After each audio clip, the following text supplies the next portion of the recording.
Jika menilik kepada sejarah, pada era 1970-an, Indonesia memiliki kondisi ekonomi yang jauh lebih baik daripada negara Cina. Melihat data pada tahun 1980, PDB per kapita Indonesia berada pada level 490 US dollar, sementara Cina hanya berada di angka 195 dolar. Artinya, rata-rata pendapatan setiap satu orang Indonesia pada waktu itu dalam satu tahun adalah 490 US dollar. Sedangkan pendapatan warga Cina hanya 195 US dollar. Dapat disimpulkan bahwa pada era tersebut, rakyat Indonesia hampir 2 kali lebih kaya dan sejahtera daripada rakyat Cina. Namun setelah Deng Xiaoping resmi menjabat sebagai pemimpin tertinggi Cina, terjadi reformasi ekonomi besar-besaran. Deng Xiaoping berani mengubah sistem ekonomi Cina dari sistem terpusat yang kaku menjadi ekonomi pasar sosialis. Ia mengubah aturan bisnis menjadi lebih longgar, pajak lebih rendah, dan investasi asing sangat didorong. Hasilnya produksi meningkat cepat, investasi asing masuk besar-besaran, dan dalam beberapa dekade ekonomi Cina berubah dari ekonomi tertutup dan miskin menjadi salah satu pusat manufaktur.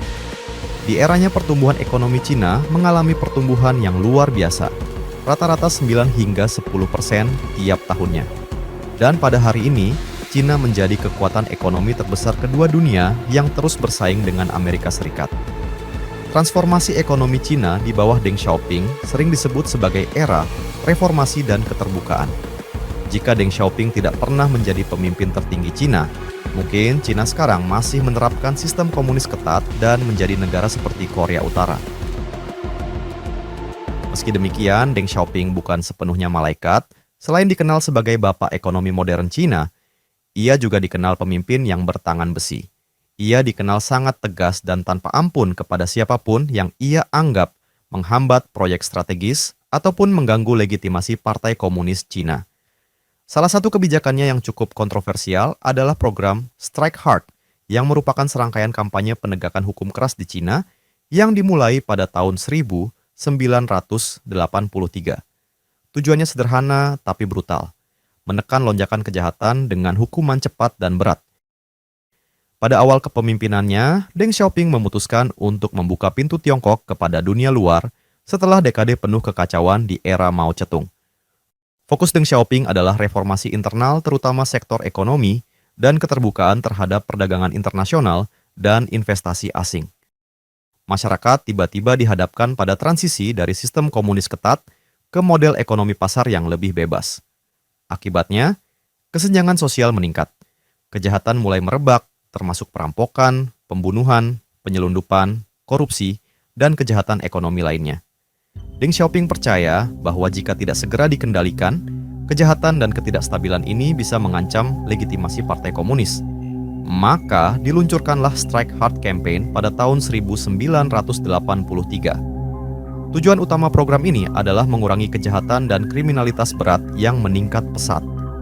Menunjukkan ketegasan pemerintah kepada rakyat bahwa keamanan dan stabilitas adalah prioritas utama. Mengendalikan penyebaran korupsi, terutama di kalangan pejabat partai. Dengan program Strike Hard Campaign, tersangka kriminal diadili dengan sangat cepat, bahkan hanya dalam hitungan hari atau minggu setelah ditangkap.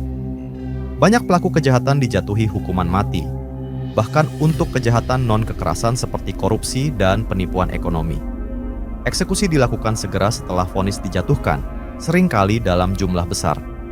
Eksekusi banyak dilakukan secara terbuka di depan umum, tujuannya untuk memberikan efek jera. Penjahat diarak dengan tangan terikat, memakai papan berisi nama dan kejahatan mereka sebelum dieksekusi. Diperkirakan puluhan ribu orang dieksekusi dalam kampanye ini, meskipun data pastinya dirahasiakan. Kampanye ini terbukti dapat menurunkan angka kriminalitas secara drastis dalam waktu singkat. Eksekusi massal menciptakan ketakutan di masyarakat. Banyak orang memilih tidak terlibat kejahatan karena trauma menyaksikan langsung bagaimana negara menegakkan hukuman. Bahkan, di beberapa daerah, setelah eksekusi massal, keluarga korban harus membayar biaya peluru yang digunakan untuk menembak anggota keluarganya. Ini fakta yang banyak dilaporkan dari Tiongkok era 80-an hingga 90-an. Eksekusi massal di era Deng Xiaoping menjadi simbol bagaimana Tiongkok pada waktu itu mengutamakan ketertiban dan stabilitas di atas segalanya, bahkan jika itu berarti mengorbankan prinsip keadilan dan HAM. Beberapa orang, terutama warga pedesaan atau kota kecil, mendukung kebijakan keras itu. Mereka merasa kriminalitas benar-benar turun drastis dan hidup mereka jadi lebih aman. Dulu, banyak desa dilanda perampokan, pembunuhan, dan kejahatan jalanan. Setelah kampanye Strike Hard, tindakan kriminal tersebut nyaris hilang. Sumber-sumber independen dan laporan HAM memperkirakan antara 10.000 hingga 15.000 orang telah dieksekusi sepanjang periode pertama program Strike Hard Campaign.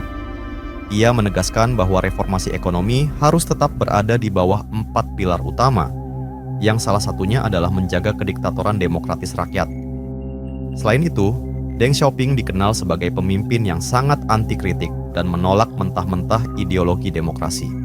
Ia tidak ragu menggunakan kekuatan negara untuk membungkam kritik yang dianggap sebagai ancaman bagi stabilitas negara. Aktivis yang dianggap melewati batas garis merah seperti Wei Jingsheng, yang menulis prinsip pilar kelima terkait pandangannya tentang demokrasi, ditangkap dan dipenjara selama 18 tahun lebih hanya karena tulisannya. Peristiwa demonstrasi paling kelam sejak era modern juga terjadi di Tiongkok pada masa kekuasaannya. Tragedi Tiananmen tahun 1989 sering disebut sebagai penanganan terburuk sebuah pemerintah dalam menghadapi protes dari para demonstrasi rakyat. Peristiwa ini bermula ketika Hu Yaobang, mantan sekretaris jenderal PKC yang dikenal reformis dan simpatik terhadap mahasiswa, wafat pada 15 April 1989. Hu Yaobang dipandang sebagai sosok yang berbeda di dalam lingkaran elit Partai Komunis Tiongkok. Di mata mahasiswa dan kaum intelektual, Hu Yaobang adalah sosok yang paling vokal menyuarakan reformasi politik. Ia dikenal lebih terbuka pada ide-ide kebebasan pers, transparansi pemerintah, dan demokrasi terbatas. Selama ini, Hu Yaobang dianggap sebagai jembatan antara aspirasi rakyat dan kekuasaan partai. Awalnya, mahasiswa dari Universitas Peking dan Universitas Tsinghua datang ke lapangan Tiananmen hanya untuk meletakkan karangan bunga di Monumen Pahlawan Rakyat. Namun, suasana berubah ketika mereka mulai meneriakkan slogan, "Mereka yang seharusnya mati tetap hidup, yang seharusnya hidup justru mati." Ini adalah sindiran tajam bagi para pemimpin garis keras yang masih berkuasa.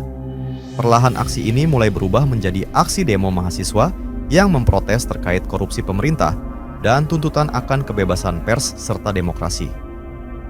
Pada 18 April, mahasiswa menyerahkan daftar 7 tuntutan kepada pemerintah yang sebagian besar poinnya adalah mengenai demokrasi dan kebebasan pers. Pada 22 April saat pemakaman resmi Hu Yaobang, 3 mahasiswa berlutut di tangga Balai Agung Rakyat selama berjam-jam, mengangkat petisi di atas kepala mereka, meminta untuk bertemu Perdana Menteri Li Peng. Li Peng menolak keluar. Kejadian ini dianggap sebagai penghinaan besar terhadap martabat mahasiswa dan memicu kemarahan yang lebih luas. Pada 25 April, Perdana Menteri Li Peng dan Presiden Yang Shangkun berkumpul di rumah pribadi Deng Xiaoping. Mereka memberikan laporan yang sangat mengkhawatirkan kepada Deng Xiaoping. Ia menggambarkan protes mahasiswa sebagai ancaman langsung terhadap keberlangsungan Partai Komunis, serta terdapat tangan asing yang mendalangi gerakan tersebut untuk menggulingkan pemerintah. Pada 26 April, harian resmi Partai Komunis, yaitu People's Daily, menerbitkan koran dengan judul "Kita harus mengambil sikap tegas melawan kekacauan". Artikel ini melabeli gerakan mahasiswa bukan sebagai aksi patriotik, melainkan sebagai sebuah kekacauan dan propaganda asing anti-partai yang bertujuan menggulingkan sistem sosialis. Deng Xiaoping awalnya mengira bahwa dengan mengeluarkan ancaman keras melalui koran, mahasiswa akan takut dan pulang ke kampus masing-masing. Namun, ia salah menilai psikologi generasi muda saat itu. Di Tiongkok, dicap sebagai anti-partai memiliki konsekuensi hukum dan sosial yang sangat berat, bisa dipenjara atau dikucilkan. Mahasiswa yang merasa aksi mereka adalah demi kemajuan bangsa, merasa dikhianati dan difitnah. Editorial ini justru menyatukan faksi-faksi mahasiswa yang sebelumnya terpecah. Keesokan harinya, sekitar 100.000 mahasiswa melakukan long march menuju Tiananmen.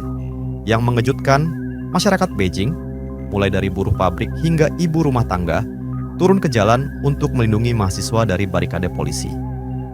Pada 13 Mei, setelah berminggu-minggu melakukan demonstrasi, beberapa dari demonstran memutuskan untuk memulai aksi mogok makan massal. Langkah ini diambil sebagai strategi untuk meningkatkan tekanan moral terhadap pemerintah.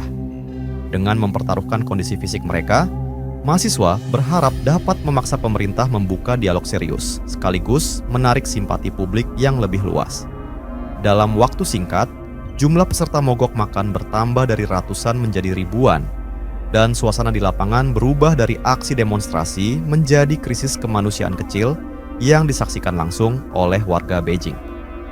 Pada 14 Mei, dampak dari mogok makan ini mulai terlihat jelas. Warga Beijing berbondong-bondong datang ke Tiananmen Square untuk memberikan dukungan, membawa air, obat-obatan, serta membantu para mahasiswa yang mulai mengalami dehidrasi. Media domestik yang saat itu masih memiliki ruang kebebasan ikut meliput kondisi para mahasiswa, sehingga simpati publik meningkat drastis. Dalam waktu singkat, jumlah massa di sekitar Tiananmen Square melonjak hingga ratusan ribu, bahkan mendekati 1 juta orang.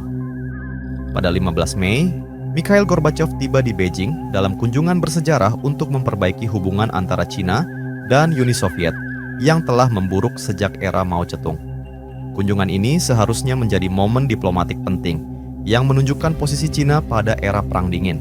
Namun, karena Tiananmen Square dipenuhi oleh demonstran dan mahasiswa yang mogok makan, pemerintah Cina tidak dapat menggunakan lokasi tersebut untuk upacara penyambutan resmi. Lebih dari itu, perhatian media internasional yang seharusnya meliput kunjungan Gorbachev justru beralih ke krisis internal Cina, sehingga dunia menyaksikan secara langsung besarnya gelombang protes yang terjadi. Atas peristiwa ini, para pemimpin Tiongkok, terutama Deng Xiaoping, merasa sangat malu dan kehilangan muka di depan tamu internasional. Situasi mencapai titik kritis secara politik. Zhao Ziyang, yang sejak awal mendorong pendekatan dialog, melakukan kunjungan langsung ke Tiananmen Square pada malam hari dan berbicara kepada para mahasiswa dalam suasana emosional. Pernyataannya yang terkenal bahwa pemerintah datang terlambat mencerminkan kesadaran bahwa krisis telah berkembang di luar kendali pendekatan kompromi. Namun langkah ini juga sekaligus menandai berakhirnya pengaruh Zhao dalam lingkaran kekuasaan. Karena pada saat yang sama, kelompok garis keras yang dipimpin oleh tokoh-tokoh seperti Li Peng dan didukung oleh Deng Xiaoping semakin mendominasi pengambilan keputusan. Mereka menilai bahwa demonstrasi telah berubah menjadi ancaman langsung terhadap stabilitas negara dan tidak lagi bisa diselesaikan melalui dialog.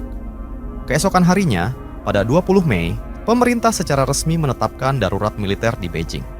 Pasukan dari People's Liberation Army mulai dikerahkan dari berbagai wilayah menuju ibu kota dengan tujuan mengambil alih kendali situasi. Namun, pada tahap awal, upaya ini tidak berjalan mulus. Warga Beijing secara spontan membentuk barikade dengan bus, truk, dan berbagai kendaraan untuk menghalangi laju militer. Banyak tentara yang akhirnya tertahan di pinggiran kota selama beberapa hari. Namun kebuntuan ini tidak bertahan lama. Dalam 2 minggu berikutnya, pemerintah semakin yakin bahwa situasi harus diakhiri dengan tindakan tegas. Keputusan strategis diambil untuk mengerahkan pasukan dalam skala lebih besar dan dengan pendekatan yang lebih keras. Pada malam 3 Juni, operasi militer dimulai secara serius. Pasukan bergerak dari berbagai arah menuju pusat kota Beijing. Di sepanjang perjalanan menuju Tiananmen Square, terjadi bentrokan antara tentara dan warga sipil yang mencoba menghalangi mereka. Banyak laporan tentang kekerasan dalam peristiwa Tiananmen Square protests yang beredar luas di media internasional. Salah satu hal yang paling sering disebut adalah penggunaan peluru tajam terhadap warga sipil. Banyak saksi mata, jurnalis asing, dan laporan diplomatik menyatakan bahwa tentara menembaki kerumunan di jalan-jalan utama ketika warga berusaha menghalangi pergerakan militer. Selain itu, media internasional juga sering menyoroti penggunaan kendaraan lapis baja dan tank untuk membubarkan massa.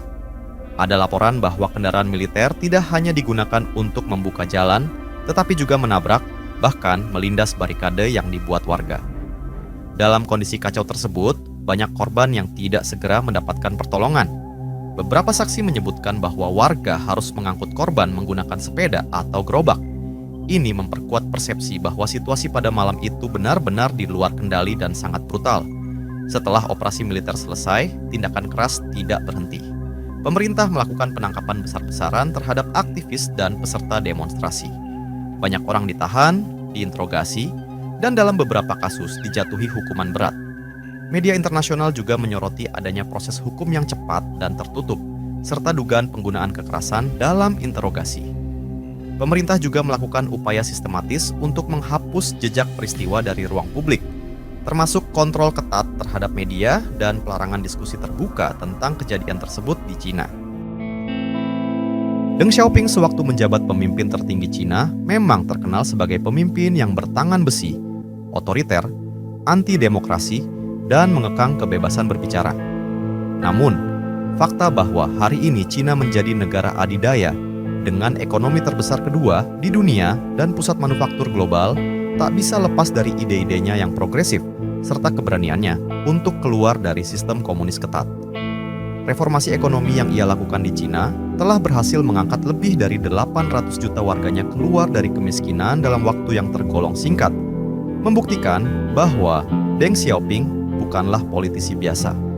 Hingga kini, dunia mengenalnya sebagai sosok yang mampu membawa Cina dari negara agraris miskin menjadi pusat manufaktur dan teknologi global. Hal ini sekali lagi membuktikan bahwa para demonstran dan aktivis demokrasi adalah seorang pejuang dan pahlawan bagi Amerika Serikat.